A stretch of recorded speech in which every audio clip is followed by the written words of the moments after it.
Hello. So, I'm Dalton, 36, a guy who thought he had life all figured out. I've always been the steady type, the kind of guy who puts his head down and gets things done. I built a career in construction management, spent years turning plans into solid buildings, and more importantly, I built a life with Ren, my wife of 7 years. I thought we were solid, but man, life can throw curveballs so fast you don't even see them coming. It all started with Ren dropping a bombshell on me one night after dinner. She told me she was pregnant. Now, don't get me wrong, news like that would usually have me over the moon. The thing is, Ren and I hadn't been close like that in months. Not for lack of trying on my part. She'd been distant, always tired or busy. So when she smiled, rubbing her belly and saying, "We're having a baby," my stomach dropped. I didn't say much at first, just nodded and forced a smile, but my mind was racing. As soon as she left the room, I did what any suspicious man would do. I started piecing things together. The late-night texts, the sudden work trips, the new lingerie I'd never seen her wear for me. I wasn't ready to make accusations, but something wasn't adding up. Over the next few days, I started noticing things I'd been ignoring. Ren's phone was always flipped over, notifications silenced. She'd disappear for hours and come back smelling like expensive cologne I didn't own. And the way she talked about Reeves, our neighbor and one of my so-called friends, it was subtle, but there was something there. A softness in her voice, a sly smile when she mentioned him. I hated how my mind kept circling back to him. I decided I needed answers, so I set up a couple of security cameras around the house, discreet ones. I also pulled our joint bank account statements and noticed she'd been withdrawing cash in small, frequent amounts. When I casually asked her about it, she brushed it off, saying she was saving for a surprise. A few weeks later, the cameras confirmed my worst fears. There she was, in our living room, kissing Reeves while I was out late at a site meeting. I watched the footage in disbelief, my heart pounding so loud I could barely hear myself think. But Reeves wasn't the only one. Another night, it was Lauren, a guy Ren met through work. And if that wasn't bad enough, Hawthorne, my business partner, showed up on the footage too. It wasn't just one betrayal, it was a whole web of deceit. And the pregnancy? It wasn't mine, that much I was sure of. I didn't sleep that night. Just sat there in the glow of my laptop, replaying the footage and feeling like the world was crumbling around me. I wasn't sure what hurt more, Ren betraying me or seeing people I thought were my friends wrapped up in it. The lies, the smug looks on their faces, the casual way they acted in my house. My stomach churned just thinking about it. But I'm not the kind of guy who breaks down and gives up. I needed a plan. I started by copying the camera footage onto a secure drive. I wasn't going to confront her or anyone else without proof. Ren had lied to me so smoothly, so convincingly, and I knew if I came at her empty-handed, she'd just gaslight me into thinking I was crazy. Next, I made a list, yes, an actual list, of everything I needed to figure out. Who else was involved? How long had this been going on? Was the baby even mine? I doubted it, but I needed proof. I wasn't about to let her or anyone else walk all over me, not without consequences. Over the next week, I played the part of the clueless husband. I smiled, kissed Ren on the cheek, and nodded when she talked about her big work deadlines. All the while, I was digging into her phone records and text messages. It took some time, but eventually I found a pattern. Calls and texts to Reeves, Lauren, and Hawthorne at odd hours. Some messages were vague, others straight up incriminating. One text from Reeves made my blood boil. "Can't wait to see you again." He's such an idiot for not noticing anything. If they thought I was clueless, they were about to learn otherwise. I also decided to get a DNA test lined up. I needed solid proof about the baby, and luckily, Ren's recent doctor's appointment left behind a small packet of prenatal vitamins in the bathroom. I swabbed the bottle for her DNA and sent off my own cheek swab with it to a discreet lab. The wait for the results was agonizing, but I kept my cool on the surface. By the end of the second week, I had a solid case.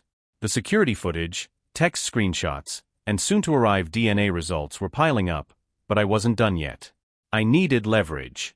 That's when I decided to dig deeper into Reeves, Lauren, and Hawthorne. These men weren't just random guys.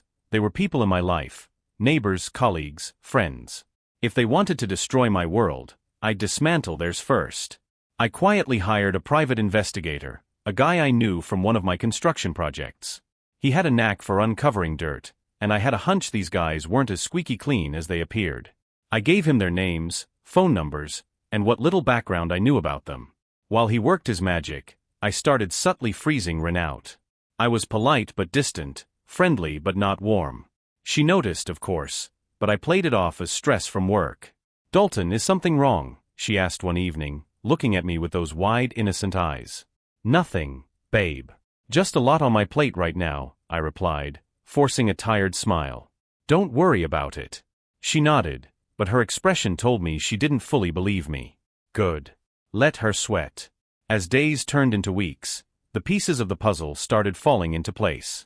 The PI came back with some interesting findings. Hawthorne had a history of questionable business dealings, and Reeves wasn't paying his taxes. Lauren? He'd been fired from his last job for harassment, something Ren clearly didn't know or care about.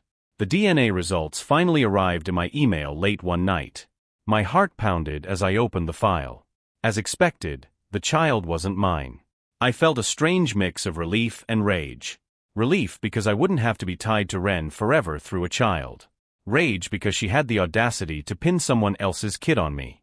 With everything I'd uncovered, it was time to move to the next phase, setting the trap. With all the evidence in hand, I was ready to strike. But I didn't want to just call Ren out in private. That wouldn't be enough. I wanted to expose her lies and the betrayals of those who helped her in a way they'd never recover from. If these people thought they could ruin my life and walk away unscathed, they had another thing coming. First, I met with my lawyer. I wanted to make sure I could legally protect myself while delivering the blow. She was sharp, one of those no-nonsense types who didn't waste time sugarcoating things. I handed her the files I'd compiled, the texts, the bank statements, the camera footage, and the DNA results. She flipped through it all, her expression shifting from curiosity to disgust. "Dalton," she said, leaning back in her chair, "you've got them dead to rights. I can help you with the divorce, asset protection, and freezing accounts. But exposing them, that's up to you. Just make sure you don't cross any legal lines." I nodded. "Don't worry. I want to ruin them, not ruin myself in the process." Next, I made some calls. I started with Ren's parents. Now, they'd always been warm and kind to me, which made this even harder. I explained the situation as calmly as I could, laying out what I knew about her affairs and the baby. Her mom broke down crying, apologizing for her daughter's actions. Her dad was silent for a while, but when he spoke, his tone was cold. "Dalton, you do what you need to do. She's made her bed," he said. Then came the hardest part, our close friends. There were a few people in our circle who I trusted, people who would be just as outraged as I was. I invited them over for a guys' night, made some drinks, and eased into the conversation. When I finally showed them the proof, their reactions ranged from shock to outright anger. "You've got to make this public, man," one of them said, pacing around the room. "They don't get to walk away from this like nothing happened." And that's exactly what I planned to do. I set the trap for a Saturday evening, a casual dinner party at our house. Ren loved hosting, and I made sure she thought it was all her idea. I even encouraged her to invite her friends. She happily agreed, not knowing she was walking into her own reckoning. The night of the party, everything was perfectly set up. I'd installed a larger screen in the living room under the guise of upgrading our home theater system. Guests arrived, mingling and laughing, completely unaware of what was about to happen. Reeves, Lauren, and Hawthorne were there, acting as if they hadn't betrayed me. Ren was glowing, playing the gracious hostess as if she wasn't a walking lie. Once dinner was over, I raised my glass and tapped it with a fork. "Thank you all for coming tonight," I started, smiling warmly. "I wanted to share something special with you all, something that's been on my mind for a while." Ren looked at me curiously, her eyes sparkling. Reeves leaned back in his chair, smirking like the snake he was. I pressed a button on my phone, and the living room screen came to life. The footage played first, Ren kissing Reeves in our house. Then Lauren. Then Hawthorne. Gasps filled the room as everyone stared at the screen. Ren froze, her smile vanishing. Reeves looked like he wanted to sink into the floor. "Still not special enough?" I asked, my voice steady. "How about this?" I clicked again, bringing up the DNA test results. "As you can see," I said, my voice dripping with mockery, "the baby Ren's carrying isn't mine. So to Reeves, Lauren, and Hawthorne, I guess congratulations are in order." One of you might be the lucky father. The room exploded. Ren tried to speak, stammering something about privacy and misunderstandings, but I cut her off. Don't you dare, I snapped, my voice finally rising. You lied to me, betrayed me, and dragged people I trusted into it. Now, everyone knows exactly who you are. Reeves stood up, trying to defend himself, but someone from our friend group told him to sit down and shut up. The rest of the night was chaos, yelling, crying, people storming out. Ren ran upstairs in tears, and I stayed behind to soak in the aftermath. But I wasn't done. Not by a long shot. This was just the beginning. By the time the party was over, my house was eerily quiet. Ren was upstairs, probably crying, but I didn't care. I stayed downstairs, tidying up, not because I cared about the mess, but because it helped me stay grounded. I replayed the events of the night in my head, savoring the looks on their faces as their worlds began to crumble. The next morning, I woke up early, feeling a strange mix of exhaustion and clarity. I wasn't going to wait for things to settle. I wanted to hit them all while they were still reeling. I started with Reeves. I knew his wife, Angela, was out of town visiting family, so I called her directly. She picked up after a few rings, her voice cheerful. "Hey Dalton. What's up?" she asked. "Angela," I said, my tone serious, "I need to talk to you about something important. It's about Reeves." The silence on the other end told me she was listening. I laid it out for her, sparing no details, the affair, the footage, everything. I could hear her breathing become shallow as the reality set in. "Can you send me the proof?" she finally whispered. "Already did," I replied. She hung up abruptly, and I imagined Reeves was in for a reckoning of his own when she got back. Next was Lauren's girlfriend, Maggie. She was one of those women who always saw the best in people, which made this even harder. I met her at a coffee shop that morning, my folder of evidence in hand. "Thanks for meeting me, Dalton," she said, smiling nervously. "What's this about?" I slid the folder across the table. "I need you to see this," I said quietly. Her face fell as she flipped through the pages and screenshots. Tears welled up in her eyes, but she held them back. "I knew something was off," she muttered. "He's been so distant lately." "I'm sorry," I said, and I meant it. She nodded, thanked me, and left without another word. Finally, there was Hawthorne. He was trickier since we worked together, but I wasn't going to let that stop me. I scheduled a meeting with our board of directors and laid out everything: the affair, his shady dealings, and how he'd used company resources to facilitate his little rendezvous with my wife. The board members were livid. By the end of the meeting, Hawthorne was suspended pending a full investigation. I knew his career was as good as over.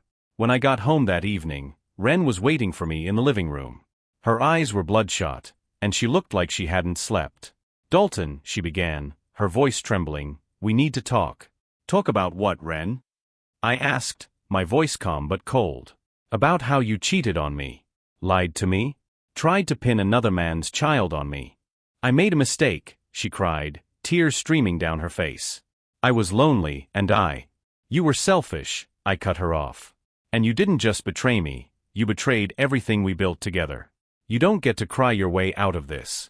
She broke down, sobbing uncontrollably, but I didn't feel any pity. I'd already made up my mind. "I've already filed for divorce," I said, standing up. "You'll be hearing from my lawyer. And don't think you're getting a dime from me. I've frozen our joint accounts, and all the assets are in my name. You'll be lucky if you leave with the clothes on your back." "Dalton, please," she begged, reaching for me, but I stepped back. "You made your choices, Ren," I said, my voice firm. "Now you'll live with the consequences." As I walked out the door, I felt a weight lift off my shoulders. I was done being her fool. It was time to rebuild my life on my terms. But there was one last thing I needed to do. I wasn't just going to expose them, I was going to make sure their lives were as shattered as mine had been. After my conversation with Ren, I packed a bag and left the house. I couldn't stay there, not with her. I booked a room at a nearby hotel and spent the evening plotting my next steps. I wasn't satisfied with just breaking ties. I wanted them all to face the consequences of their actions. First, I contacted Reeves' employer. He was a regional manager at a logistics company, and I knew they had a strict code of conduct. Using the proof I had, I sent an anonymous email detailing his affair and included the footage of him in my home. By the end of the week, I heard through the grapevine that Reeves was fired for violating company policy. Next, I focused on Lauren. His industry was small, and reputations mattered.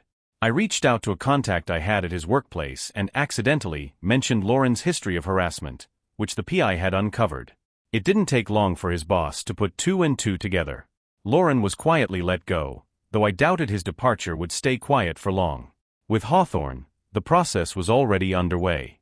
The company's investigation into his misconduct meant he was effectively blacklisted. His business contacts began pulling away, not wanting to be associated with him.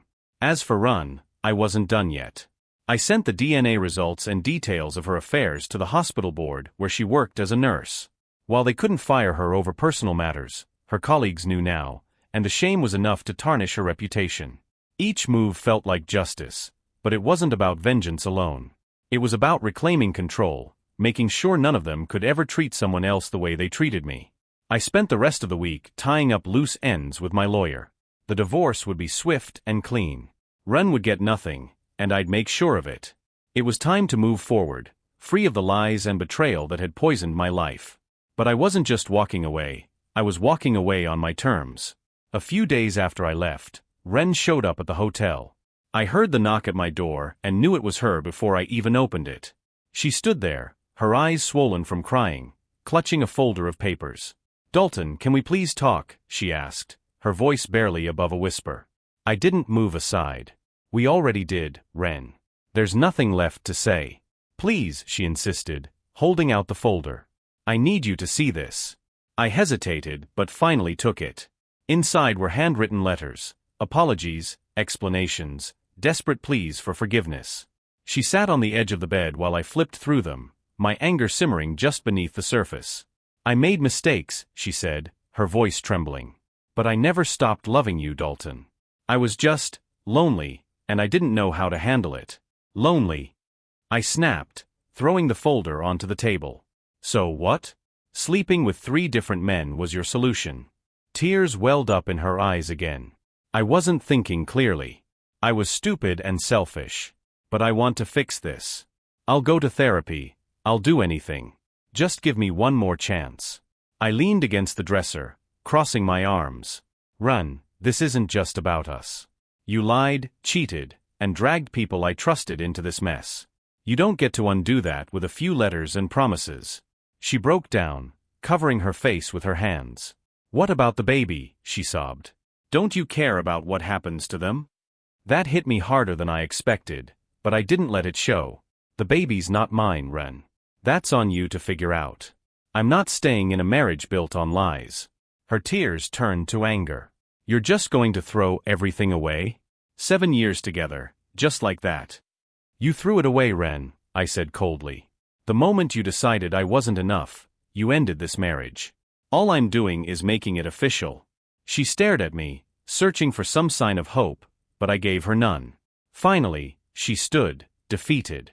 "I'll sign whatever you want," she said quietly. "But you need to know, I never wanted this to end like this." I didn't answer, and she walked out, leaving the letters behind. As the door clicked shut, I felt a pang of something, sadness maybe or regret. But it wasn't enough to change my mind. I wasn't looking back. This was just the next step in taking my life back. After Ren left, I sat for a long time, staring at the folder she'd left behind. Her words echoed in my mind, but they didn't break me.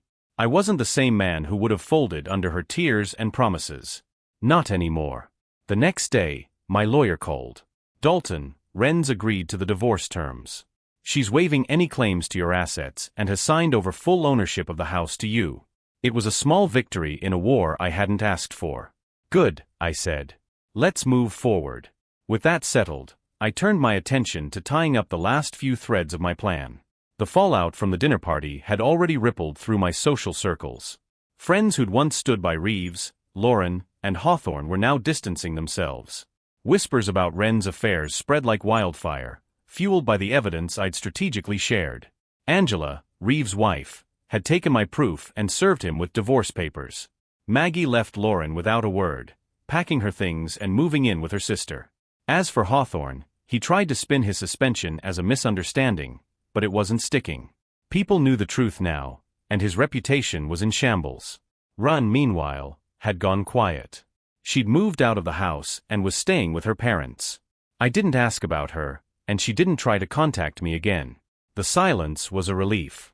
One evening I returned to the house I'd built with my own hands but now felt like a stranger's. I walked through the empty rooms, each one a reminder of what I'd lost and what I'd survived. In the master bedroom, I found an old photo album Run hadn't taken with her. Flipping through it, I saw happier times, vacations, family gatherings, moments when I thought we were unbreakable. I closed the album and shoved it into a drawer. I wasn't ready to look back. Instead, I focused on the future. I started reaching out to friends I'd lost touch with during my marriage, rekindling relationships I'd neglected. I threw myself into work, taking on bigger projects and pouring my energy into something productive. One night, as I stood on the back porch, watching the sun dip below the horizon, I felt something I hadn't in weeks: peace. The chaos was settling, the betrayals were exposed, and I was finally free. But deep down, I knew this wasn't the end of the story. It was just the beginning of a new chapter, one where I wouldn't let anyone take advantage of me again. The weeks that followed felt like a blur. For the first time in years, I was living for myself instead of someone else's expectations. It wasn't easy. There were days when the loneliness crept in, when I questioned everything. But there were also moments of clarity, small victories that reminded me I was moving forward. One of those moments came when I decided to renovate the house. It was cathartic, ripping out the old fixtures that reminded me of Run and rebuilding them with my own hands. I turned the master bedroom into a space that felt like mine, replacing the shared furniture with pieces I actually liked. The walls, once decorated with photos of us, now displayed simple artwork and shelves lined with books. I even tackled the backyard, where we'd once hosted barbecues with Reeves and his family. The memories stung, but as I dug up the old flower beds and replaced them with clean modern landscaping, it felt like I was reclaiming my space. While I was working on the renovations, I got a text from Angela, Reeves' soon-to-be ex-wife. Angela just wanted to say thank you for telling me the truth, for giving me the chance to leave before wasting more years. If you ever need anything, I'm here. I stared at the message for a while before responding. You don't owe me anything, but I appreciate it. Take care of yourself. She didn't reply, but I didn't expect her to. It wasn't about staying connected, it was about knowing that at least one good thing had come from the wreckage. Around that time, my lawyer finalized the divorce. Ren hadn't contested anything, just as she promised. I signed the papers without a second thought. A week later, a courier delivered the finalized documents to my office. Holding them in my hands, I felt a strange mix of relief and emptiness. 7 years of marriage, reduced to a stack of papers. I knew I needed a fresh start, and that meant more than just fixing up the house. I started going out again, meeting new people, even trying a few dating apps. It was awkward at first, fumbling through conversations with strangers, but it reminded me there was life outside the bubble I'd been trapped in. One evening, I met a woman named Leah at a small cafe downtown. She was an architect, sharp and witty, with a dry sense of humor that caught me off guard.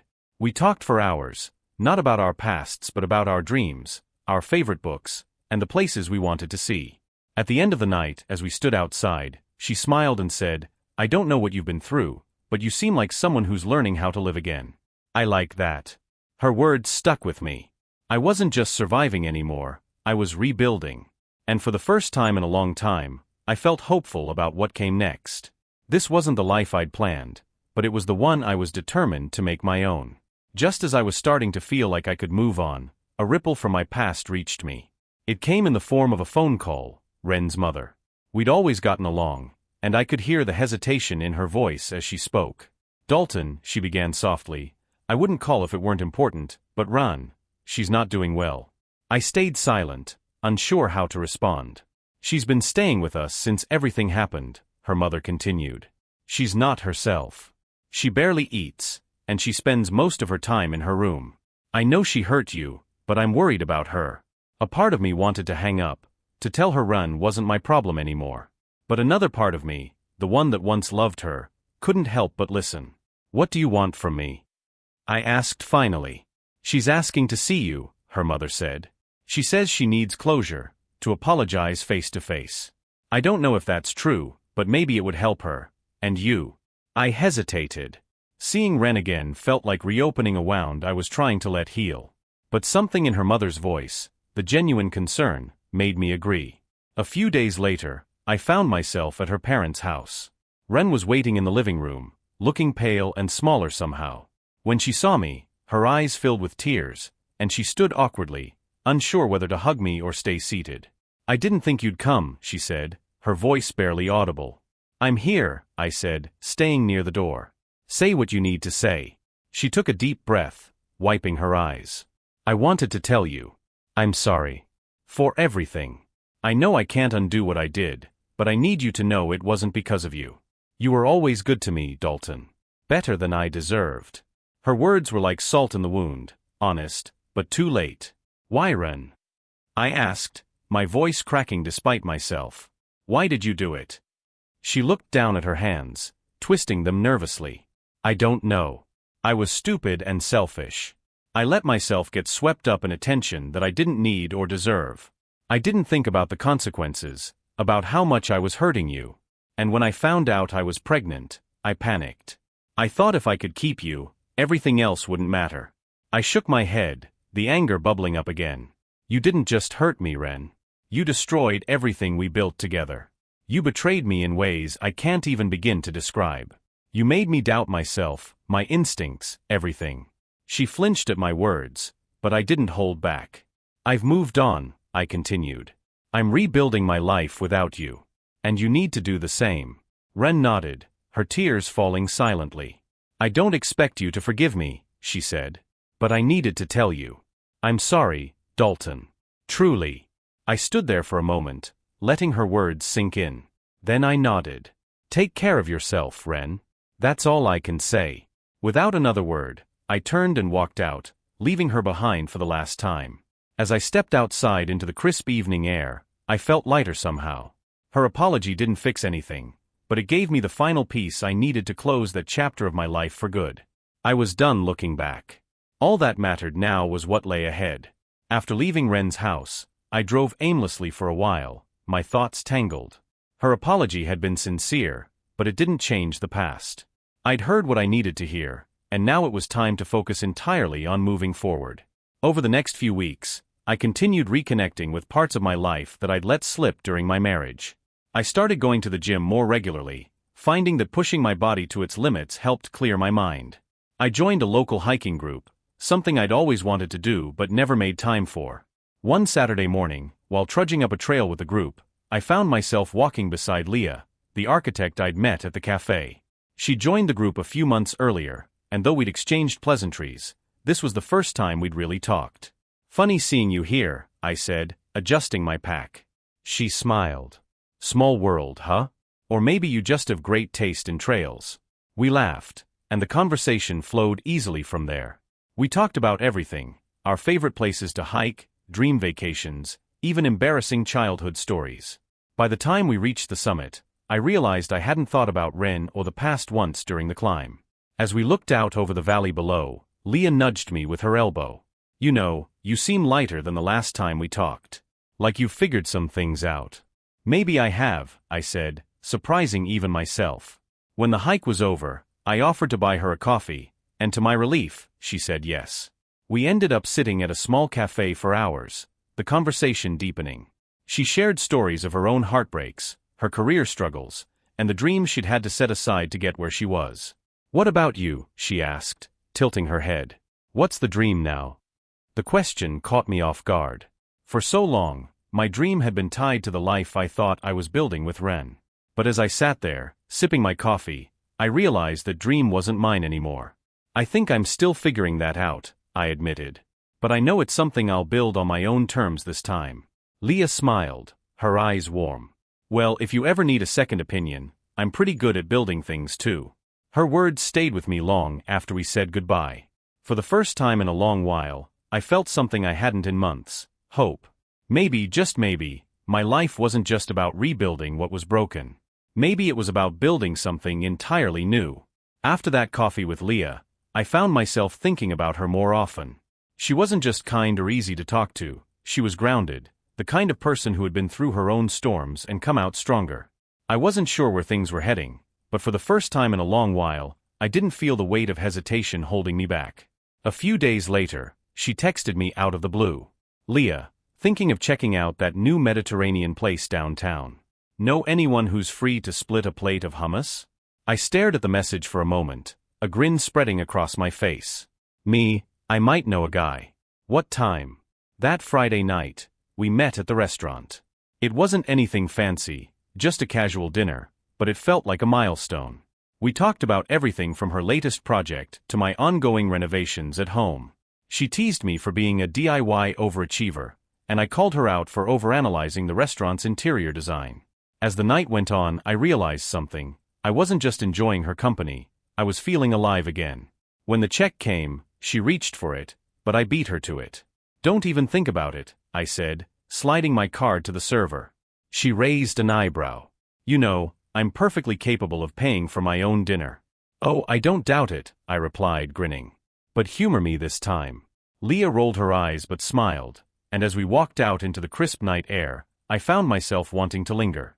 "Do you want to take a walk?" I asked, half expecting her to decline. "Sure," she said, tucking her hands into her jacket pockets.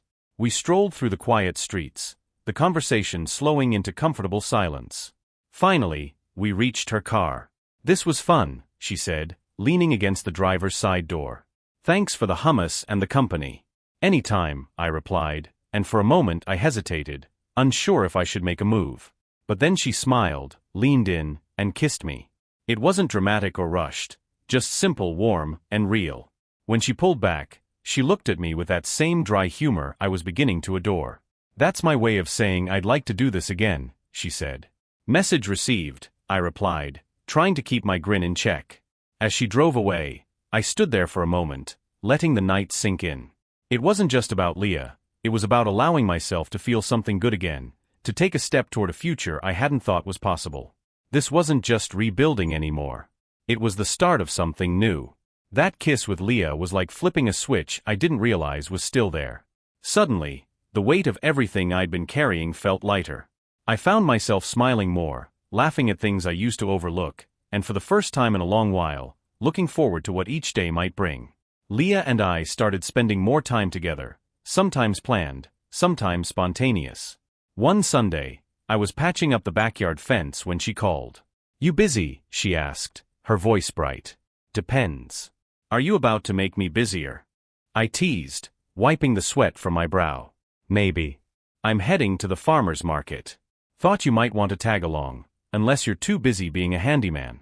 15 minutes later, I was walking through rows of colorful produce with her, joking about how neither of us knew the difference between chard and kale. She bought fresh herbs, claiming she was going to make me dinner to repay me for last week's hummus. "I didn't realize I was building up a tab," I said, grinning as she held up a bunch of mint. "Oh, you're definitely in the red," she shot back, smirking. That evening, as she cooked in my kitchen, the house felt different. It wasn't just a place I was fixing up anymore, it was becoming a home. We shared a simple meal, laughed about her slightly overcooked chicken, and ended the night with her curled up on the couch next to me, a glass of wine in her hand. "You know," she said, staring at the ceiling, "I didn't expect this." "Expect what?" I asked. "Meeting someone like you," she admitted, her voice softer than usual. "Someone who's real. Who gets it. It's nice." I didn't have the perfect response, so I just reached for her hand and squeezed it. It was all I could offer in that moment, but it felt enough. As the weeks turned into months, Leah became a steady presence in my life. She didn't try to fix me or fill the void left by the past. Instead, she stood beside me as I figured things out for myself. And slowly, without even realizing it, I started to heal. There were still moments when the shadows of my old life crept in, awkward run-ins with former friends, nights when I couldn't help but replay what had happened with Ren in my head. But Leah never pressed me. She just let me feel what I needed to feel, quietly reminding me that I wasn't alone anymore. One evening, as we sat on the porch watching the sunset, she turned to me and said, "You know, you're stronger than you think, Dalton. I can see it." Her words hit me in a way I hadn't expected. For the first time, I believed them. Life wasn't perfect, but it was mine again. And with Leah by my side, I was starting to think it could be even better than I'd ever imagined. Just as I was starting to feel like life was finally steady, the past decided it wasn't quite done with me. It began with a message from an unknown number. Unknown, Dalton, it's Ren. Please don't block me. I need to talk. I stared at the screen, debating whether to ignore it. Part of me wanted nothing to do with her anymore, but another part was curious. Against my better judgment, I replied. Me, what do you want? Her response came quickly. Ren, I'm pregnant again. I nearly dropped my phone. My first thought was anger. Was she trying to rope me back in? But the next message clarified things. Ren, it's not yours. I know that. But I'm scared. The father wants nothing to do with me, and I don't know where else to turn. It took me a moment to process. This wasn't about me, not really. Ren was drowning in the mess she'd created, and now she was grasping at straws. Me, Ren, I can't help you. You need to figure this out for yourself. She didn't reply after that, and I thought that was the end of it. But a few days later, I ran into one of her old friends at the grocery store. Dalton, she said, her tone dripping with pity. I heard about Ren. It's so sad, isn't it? What about her? I asked cautiously. She's been struggling since the divorce, the friend said, leaning in like she was sharing a secret. You know, financially and emotionally. And now with another baby on the way. I didn't know what to say, so I just nodded and made an excuse to leave. That night, I told Leah about the encounter. She listened quietly, then said, You don't owe her anything, Dalton. She's trying to pull you back into her chaos because you were always the stable one. Don't let her. Leah's words grounded me. She was right. Ren's problems weren't mine to fix anymore. But the encounter left a lingering unease. As much as I wanted to move on, it was clear that Ren wasn't letting go of the past as easily as I was. I decided to focus on what I could control. I threw myself into work, spent more time with Leah, and continued building the life I wanted. But every now and then, I'd catch myself wondering how far Ren might go to pull me back into her orbit. The shadows of my old life were still there, but for the first time, they didn't feel as heavy. I had something brighter to look toward now, something worth fighting for. Just when I thought Ren had finally faded into the background of my life, she showed up at my front door. It was late on a Thursday evening, and I'd just finished cleaning up after dinner with Leah. When I heard the knock, I assumed it was a neighbor or a package. Instead, I opened the door to find Ren standing there, her face pale and drawn. Dalton, she said, her voice trembling. Please. I just need a moment. Leah, who was still in the living room, looked up sharply. I gave her a reassuring nod before stepping outside and closing the door behind me. What are you doing here, Ren? I asked, my tone more tired than angry. She clutched the edge of her coat like it was holding her together. I know I have no right to ask for your help, but I didn't know where else to go. The father of my baby, he's gone. I don't have the money to raise a child alone, and my parents, they've already done so much. I'm scared. I took a deep breath, letting her words wash over me. A year ago, this might have broken me. Now, it felt like just another chapter in her spiral. Ren, I'm sorry you're struggling, I said, my voice steady. But this isn't my responsibility anymore. You made your choices. You need to figure out how to live with them. Tears welled up in her eyes, but I didn't waver. I thought you'd understand, she said, her voice cracking. You're the only person who ever really knew me. You're right, I did know you, I replied. But the person I knew would never have done what you did. That version of you is gone, Ren. And I've moved on. She looked at me for a long moment, as if searching for something. Pity, forgiveness, maybe even a flicker of love. When she found none of those things, her shoulders slumped. I hope you find happiness, Dalton, she said softly, turning to leave. Even if it's not with me. As I watched her walk away, I felt a strange mix of emotions. Sadness for what we'd lost, relief that I was no longer part of her chaos, and gratitude for the life I was building without her. When I went back inside, Leah was waiting, her expression concerned. Everything okay? She asked. Yeah, I said, sinking onto the couch beside her. Just closing another door. She didn't press me for details, instead curling up beside me and resting her head on my shoulder. As we sat there, the warmth of her presence anchoring me, I realized something. For every door the past tried to reopen, the future was waiting with something better. I just had to keep walking toward it. The encounter with Ren lingered in my mind for a few days, not because I felt any pull toward her, but because it reminded me how far I'd come. A year ago, her tears would have made me question everything. Now, they just felt like echoes of a life I no longer belonged to. Leah noticed the change in me, and one evening, she brought it up as we sat on the back porch, watching the sunset. "You've been quieter lately," she said, her voice gentle. I glanced at her, the golden light catching in her hair. "I've just been thinking," I admitted. "About her?" she asked, no accusation in her tone, only curiosity. "About what she represents," I corrected. "A part of my life I've finally left behind. For so long, I was stuck in the anger, the betrayal, the need to prove something. But now? It feels like I've crossed over to the other side of it." Leah smiled softly, reaching for my hand. "That's good, Dalton. It means you're healing. And that's all I've ever wanted for you." Her words struck me deeply. Leah had been patient, never rushing me to get over what happened, never demanding more than I could give. She just stood by me, steady and supportive, as I worked through everything at my own pace. "I couldn't have done it without you," I said, my voice low. "You could have," she said, her lips curving into a knowing smile. "You're stronger than you give yourself credit for." Her belief in me filled the spaces where doubt once lived. I kissed her, slow and deliberate, grateful in a way words couldn't express. A week later, Leah and I decided to take a road trip, a chance to leave everything behind for a while and just explore. We loaded up my truck with snacks, maps, and playlists, heading out with no particular destination in mind. The open road became a symbol of the life I was building, unplanned, full of possibilities, and finally free of the constraints I'd once lived under. One evening, after a long day of driving through winding mountain roads, we stopped at a small bed and breakfast tucked into a quiet valley.